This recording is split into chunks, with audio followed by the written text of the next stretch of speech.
Put the rapid on.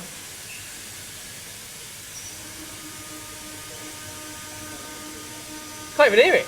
No, So, doesn't even register. Absolutely zero spindle load. We're up at 14 metres a minute, 0.4 depth of cut, 25% step over. It's not very exciting, is it? I bet you can't even hear it. It's a bit boring. Yeah. So, what we're doing? Let's go over 20 metres again. Over 20 metres, right. Let's go.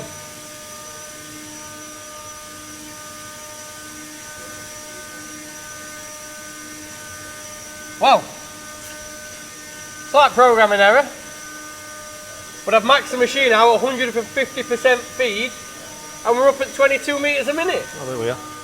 Not bad. I couldn't have made that any faster. So, if you've got something if you've got a small pocket, shallow pocket. Yeah, I mean, what we're doing there on the machine is not a real world component. You'd never use a 10mm cutter for that size of component. But what we're just showing you is you shouldn't be frightened to push the tool. That's a strong little tool. That's a proper little animal for metal removal rate, and that's what we're here for. Well, 10mm, 2 teeth, 21 metres a minute, Yeah. 0.4 depth of cut. There's not much more you could get, which would be faster for the size. No, that's making you money. That's making you money. So there you go. That is making you money. Love that. So, why are you wasting M mils? High feed.